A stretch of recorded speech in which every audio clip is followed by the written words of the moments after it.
roster, not a bench. I'll be honest with you. If I ran up and down the court 3 times, I'd run right into Evan. It's not good, Dan. You gotta keep a little bit of shape, man. So I'll No, go ahead. I'll sign up Doug Elwell too, man. I could do sprints, Uh-huh. but I can't run like more than 3 times up and down the court. Well, you gotta pace yourself, man. You gotta pace yourself. You gotta pace yourself. That's my problem with many things. So we're waiting right now for Doug Elwell to come into the broadcast. Yeah. There's a couple things that stood out for me, man, that I'm definitely excited to ask him and to find out, and doing my homework. So I'm not going to share my questions now, but some things definitely have stood out for me, which is pretty cool, pretty cool. To be honest, I'm sure he very well may be from either Mid-Island or South Shore, and you don't get that many players from Staten Island from those particular or specific locations on Staten Island getting to play on the platform or the stage that he's played on, that from what I've seen, which is pretty good. Oh, I mean, this is the kid that went on to play at Wagner College D1 basketball, so he's no slouch post high school. Right. No, I'm saying that's awesome, man. And I've been researching this the Elwell Academy, so that's pretty solid. Not many people are capable of doing that. You can tell there's a difference between ball players and people that can just like to play basketball or can play basketball. It's a big difference. So you can tell that this guy's invested. He loves the game, which is important. You have to love it in order for it to do well for you, just as anything in life. And he's also giving back to the community with the academy. So man, that's beautiful. And I'm sure, he's getting to live out some of his dream in being, a trainer for the players, NBA Players Association. I mean, I'm sure that's a dream. Some form of fashion. I would be fired in a day because I would tranquilize an NBA player and put on his uniform and just run out onto the court like it's me. Let's go, fellas. Settle up. You won't get too far with that one nowadays. The guy over there with the tits is fired. With that being said, let's bring in the man on the rise from Staten Island, a Farrell alum from Elwell Academy, and now to the NBA Players Association as a trainer. Here's Doug Elwell, everybody. What's up, guys? How you doing? What's going on, Doug? All right. Good to see you. How's it going, man? Nice to meet you. Good, man. Good to see you. Thanks for coming on. By the way, I spelled your name wrong in the show advertisement. It's all right. It's no big deal. Nobody cares. I'm sorry. Yeah. All good. Listen, Amos is a massive fan. We both are. We're super, happy and excited for you. So first off, from everybody here at Nobody Cares, congratulations on this massive opportunity. Thank you very much. I appreciate it. In the hat tip. All right. It's a good hat. It's a good hat too, man. Hey, Doug. You gotta represent. They told me I was interviewing a Staten Islander. I gotta represent, baby. Good job, fella. Let me ask you, man. Did you a year ago see yourself going for a position like this or landing a job like this? Was this in your vision? You know what? It's I've always tried the best I could to kind of get where I could in terms of basically anyone I could train, anyone that I could kind of learn from. I tried to take whatever I knew and kind of implement it in my own stuff. And I just kind of try to hang on to as many people as I could and learn. But, a year ago, I was very lucky. I was actually doing some summer camps with one of the NBA trainers named DJ Sackman, who's sponsored by Adidas. He travels all over the world doing Adidas camps and stuff. And I did a couple of camps with him in the summertime down in Hoop Group, and was down there basically assisting him running drills and stuff. So anything I could do to basically get into the trainer world, that's what I kind of did. I didn't think something like this could happen that quickly. Thought I would have to do a little more work, a couple more years of kind of grinding. But I got very, very lucky. We put some really good content out on social media platforms, which has kind of been like the new resume builder for everybody. You know, like you put something on social media now, and any content that you have that's good gets seen by thousands and thousands of people, parents, kids. You know, and you start tagging people in it, and then people start watching, and you know, all of a sudden now, you know, I got, you know, when I put up a video, I have actual legit trainers that are training, like, you know, Kevin Durant and guys like that that are liking my posts, commenting on my posts. That's solid. It's really cool. It's really, really cool. You know, but we try to do it the right way too. I was listening to Famous Amos talk a little bit while it was a backstage thing, and we do a lot of things in the community as well. We do, you know, we do a lot of things to try to give back. We do clothing drives. We donate shoes to kids. A couple years ago, we were working with a sneaker brand, and the brand donated about 35 pairs of sneakers to Mr. Wilkerson's IS-49 Beacon program, after school program, Nice. for kids that are kind of, you know, a little less fortunate than us. And we donated 20 basketballs. We donated, you know, 35 pairs of sneakers. So we do a lot to try to get to where we want to be. And, you know, we got, you know, it's also a little bit of luck as well. But at the same time, we work extremely hard for it, and we're very blessed and we're very happy, you know. I call it love, Doug. I call it love. Appreciate Good it. job, man. Appreciate Good job. Yeah. Thank you. Yeah, that's really wild. I know a year ago we all didn't probably expect anything that's going on right now. Very true. Yeah. But given everything that's going on, I mean, dude, this is amazing. I mean, for the people in the Facebook Live comment section, you know, Lisa D'Amico says, "Congrats, you know, representing Staten Island," and it's true. Staten Island always gets a bad rep, but for the people that live 100%. here, we know the community that we are, and we definitely support our own. So, you know, we're thrilled for you. We hope that you end up, you know, eventually training LeBron James before his knees officially blow out. And if you could relay a message to him that he's overrated, that would be tremendous. I'm definitely not going to tell him that, but I would. Tell James Harden that for me if you get the chance, though. I appreciate it. So, listen, what's next for you? I mean, do you go down to Orlando and catch up with the NBA? Are you centralized out of New York? Yeah. So right now, basically what we do right now, we're not considered the actual NBA. We're considered the Players Association, which is basically, for those of you who are watching who don't know what a Players Association is, it's basically their union. It's you know, the body, the minds that put together their CBA, who puts together their contracts and all that kind of stuff. So I'm now with the Players Association, not with the actual NBA. So what they do is they have their headquarters is out of Manhattan, New York City, Avenue of the Americas. Sick gym. They have a whole, you know, from bolts to nuts. They have, you know, a crazy gym, you know, ridiculous weight room, you know, offices and stuff for players to meet and stuff when they get into New York City. So, for instance, 2 years ago, I was there with a buddy of mine who allowed me to come in and work out with Serge Ibaka and Mason Plumlee. Nice. And when I got to the gym, I'm sitting there. I've never been there before, so I'm very starstruck, you know, looking around. And working out at the same time on the other side of the court was JJ Redick. And it was it kind of made me want to be a trainer even more, because I saw like what he was doing and what his regimen was, and I was like, this is sick. Like I've watched, like, for me, I'm exactly what JJ Redick is. I'm a slower white guy that could shoot, somewhat athletic, you know, like have the same kind of skills.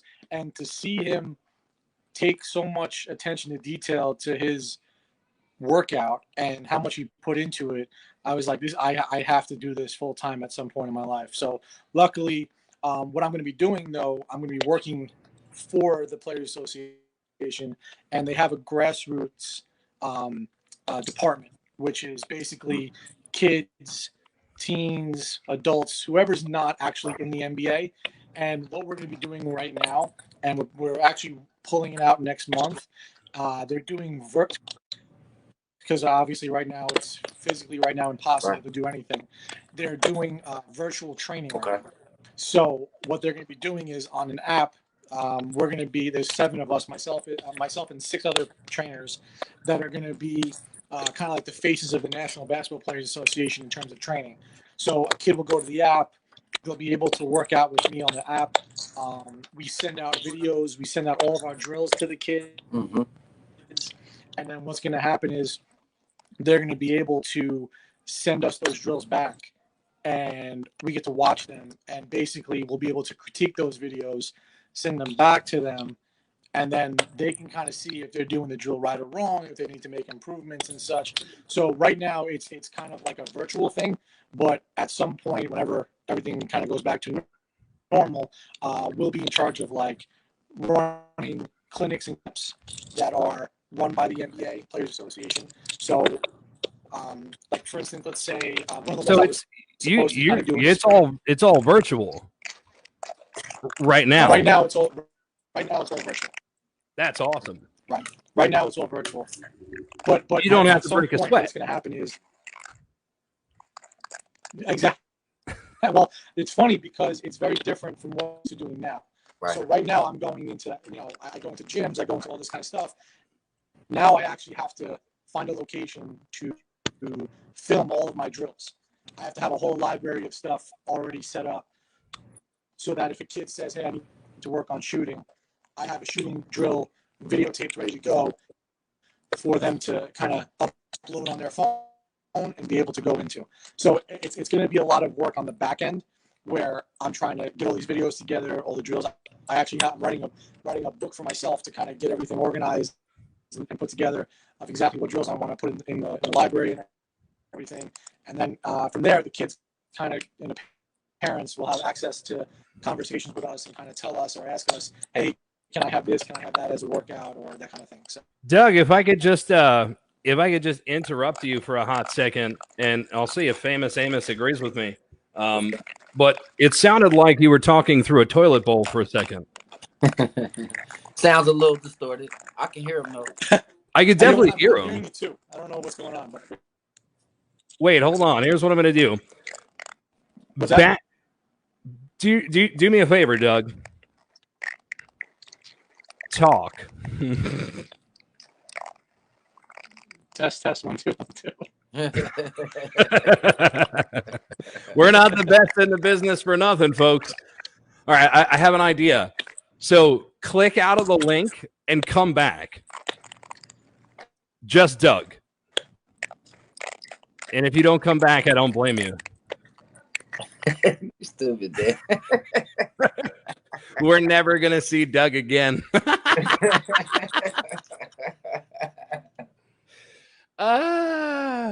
He's definitely hiding in the basement. That's what every guest of our show does. Well, we forgot to tell him we don't have a budget. That's probably for the best. He's definitely not coming back. It's the 5G Staten Island connection. I don't know, man. Oh, our towers do more hurt than they do good. Trust me on that. All right. No, listen.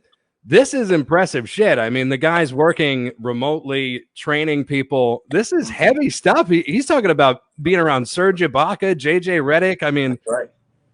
Real honest, a lot of people don't really understand. That's a vital role. Just because it's not per se with the NBA, he's still dealing with the Players Association. So it's like he's getting, he's in the farm system, so to speak, right? Working with these prospects and getting them prepared so when they, progress to that level, they're physically ready. They have the tools, they have the mechanics, the fundamentals down pat. So that's just as big. Yo, I've never had a left in my life. Never able to dribble to my left. Do you have a left? Well, you can ask around, Sir Shenard. But I was actually born a lefty.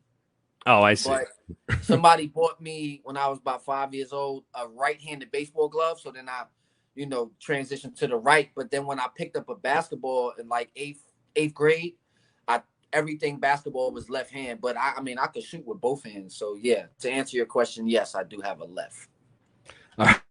All right. Well, that's cheating. I'm bringing back Doug now. Nobody cares. But the point is, I wonder if he could teach me a left. It's probably going to be really expensive. 2 days ago, he'd have done it for free. Now, forget about it. Can't afford him. Anyway, Doug is back. Doug, how the hell are you? I guess I'm okay. I'm all right. You sound great, man. Thanks. Hey, so Doug, I was explaining to Dan that per se, right, even though it's not with the NBA, it still is with the NBA. It's just as much of a vital role playing in the development of a lot of the, the prospects and the potential that's coming up that want to get to that next level. So, for all listeners, it is just as big, if not bigger. Yeah, and the thing that's a little bit different is it's more like I get to work side by side with the players, which is pretty cool. Like for instance, in the springtime, they had a couple of clinics that were scheduled to go before COVID happened, and Aaron Gordon from the Orlando Magic was supposed to be hosting their clinic. And basically, what he does though is he goes around as like a photo op for some PR for himself and takes pictures with kids, takes some videos with kids, and someone needs to run the training portion of his camp. So someone like myself would be doing that. Cool. That's nice. So basically that's what it is. And there's camps in the summertime at Basketball City. But a lot of times they have like pop-up things during the season. If I went to one to see if I was interested in doing it, and Bam Adebayo from the Miami Heat was in town. He was in town playing the Brooklyn Nets. Guy knows how to name drop. Yeah. Hey. That's how you do it. Staten Island, Dan. You got a name drop, man. You got a name drop. I was with Tommy from the bodega the other day. He brought me down in life. You tell good stories. Keep going. So Bam Adebayo was playing against the Brooklyn Nets, and he's having an all-star year. So the NBA Players Association said, you know what? While he's here, let's run a camp and let's have him here and let's put him in front of the kids. Let's have a great time. Let's have him smile and have the kids do some drills and learn some basketball at the same time. So that's basically what, whenever this goes back to normal, that's what I'll be doing too. That's cool. Things like that. That's solid. Dude, we are so happy for you, and we're even more thrilled that you came back to the broadcast. But listen, I'm a Farrell guy. I'm a Farrell guy, faithful man. I don't give up on my guys. We appreciate you. We're PSAL kids. We represent both bad ends of the spectrum. Amos from Tottenville and me from Curtis. So it's okay. It's all right. No worries. And the cool thing is I do have some PSAL in me. I'm still going to be teaching at Susan Wagner High School. Okay. So I'm not leaving my actual job yet, hopefully. But I'm right now still teaching. I'm still doing everything I normally would do. This is just kind of like a little bit of a icing on the cake, if you may, of another step in the right direction for us. Dude, you don't even want to know what side jobs I have. But go ahead, Amos. What were you saying? So you have a teacher's job at Susan Wagner. I don't know if you know, but my brother-in-law's brother, Nick Luttrell is actually a football coach at Wagner. I don't know if he teaches there, but yeah. So. No, he doesn't. Okay, cool. But name sound familiar? Yeah, definitely. Bingo. I'll take that. He's name dropping. That's it. Name drop, baby. Yeah. Well, listen, Doug, we know you're a big fan of Nobody Cares Sports, and we broadcasted Farrell games, and Farrell is a big name on Staten Island, especially when it comes to an athletic program. Of course, in all of New York City. So, I mean, we definitely want to, with Amos's permission, keep in touch with you along your journey and have you check back with us with some more cool dropping name stories. Do you think you could do that? Right. Absolutely. Yeah. If you guys, whenever I figure out when and where I'm going to record some of my stuff, I'll let you guys know. Maybe you guys can stop by there too. Yeah, definitely tag the page in it, man. I got a pretty building following, but on my personal page as well, I have a pretty good, strong following. I'm sure some guys can use, a lot of those tips. I don't know if Dan was trying to shoo you away, but I had a couple of questions, Doug, because I've been doing a little homework. I got nothing. Go ahead, Amos. Go ahead. Man. Listen, Hey, look, hey, I'll everybody, tell you what. I want to let everybody know that waiting in the wings. All right. I just want to give everybody up to speed because all negative 5,000 people watching out there that need your heads examined. Waiting in the wings right now. We've got Frank Cambria out of Staten Island Little League and parts of Brooklyn Little League. He's going to be giving an update on the return of baseball for the young ones. And the Commodore is also gnawing on a wooden stick, waiting to go live. That being said, I'm not rushing you. Amos, I'm going to make it quick. I'm going to make No, it go quick. ahead. Ask some questions. So, Doug, a few things that stuck out to me. I was doing a little bit of homework when Dan told me we were interviewing you.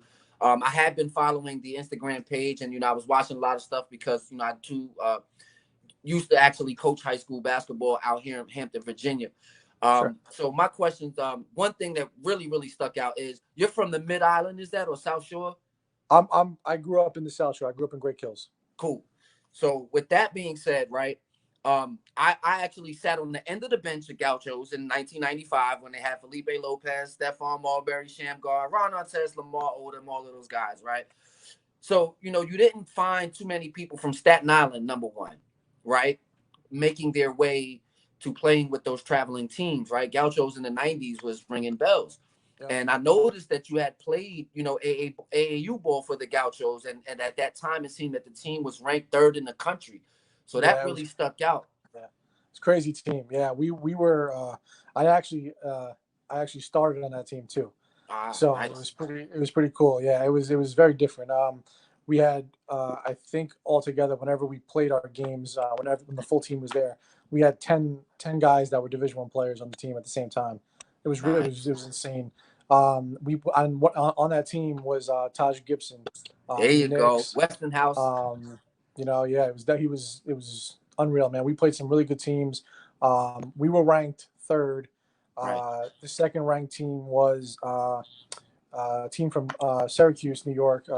They were called SRAP, and they had the Syracuse Rochester area players. They had Andre Bloch, who wound up getting drafted by the Nets. Yep. And then Greg Paulus, who played point guard at Duke. So Paulus. They were the number 2 team, and the number 1 team was Greg Oden and Mike Conley Jr. Out of Ohio. Yeah, I think it was Ohio Red or something. But they were the first ranked team. So we were right there with those teams. We played in tournaments against them, and we played national tournaments against them. We wound up losing to SRAP by like 4 points, and it was crazy. Bloch and Gibson were going at each other back and forth. So it was I got ready for college through playing there, and it was insane. Just absolutely insane. I'm sure that was a great experience, man. I mean, playing at that level, at that age, seeing that potential talent is I'm sure instilled some great memories in you, man. So that's awesome. It's cool because we keep in touch. We keep in touch still.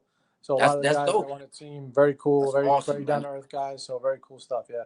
Yeah, I met Todd Gibson a couple times. A close friend of mine, just recently passed away. Actually played rec ball at PS20 in Fort Greene, Brooklyn. He used to come out from time to time and play in that tournament. So it's cool. Todd is a really down to earth guy, man. You're right about that.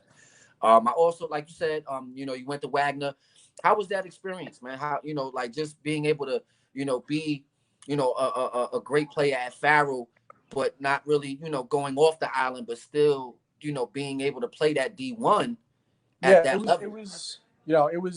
was so because I sometimes wish I would have went away to experience a little bit different scenarios, different things, different communities and stuff like that. But at the same time, I'm a firm believer in kind of everything happens for a reason. So I stayed where I was. I my name was still relevant here when I was done playing, high school, college basketball. Like some of the guys that went away that maybe had a little bit maybe like a better college career or something like that. Their name kind of went away a little bit when they went away, and my name was still here, in the Advance and SI Live or whatever the case may be. So when I got into coaching and training, it kind of helped me a little bit because a lot of people still knew who I was. I was still around. So definitely in the later part of my life, it's definitely helped me. But I definitely think that in the scheme of things, if I was doing it again, I probably would look around maybe a little bit more just to see what else was out there, because I did get some offers later on in high school, because I committed when I was a sophomore. So Cool. when I was like 15 years old, 16 years old, I committed to college already. That's solid. And yeah, and I decided to stay with it and keep it, and not look at anybody else. So yeah, I mean, it was cool though, because I got to see family all the time. I got to friends came to games and stuff, and my high school coaches and CYO coaches and stuff got to come to games and stuff. So it was cool, but it definitely got me ready to do the stuff I'm doing now. And I learned from a lot of good coaches too that were there, so it helped a lot. Good. I'll tell you what, man, he doesn't get to where he's at today without having an unbelievable memory. And it's obvious when Doug tells stories that his memory is much better than mine. Doug, appreciate you, Doug. Yeah, we appreciate you coming on the broadcast, man. It's always tremendous, like I said, when a hometown kid does good, and we wish you really the best of luck, dude. I appreciate it, Dan. Amos, thank you so much, man. And yes, sir. Definitely, Amos, let me know, man, when you're around. I'll definitely get together and we'll film some stuff for sure. Yes, sir. We'll touch base. I appreciate you, man. Thank you, and good luck. Keep it up. Thank you. All right, man. That's take it easy, man. That's Staten Island's own Doug Elwel out of Farrell High School, Wagner College, and now moving on to the NBA Players Association as a trainer. Famous Amos, fantastic reporting from you, our NBA insider. Keep shining, brother. Have a happy 4th of July weekend. You do the same, Dan. Everybody salute. Be safe. Nobody cares, baby. That's right. Nobody cares. See you soon. All right.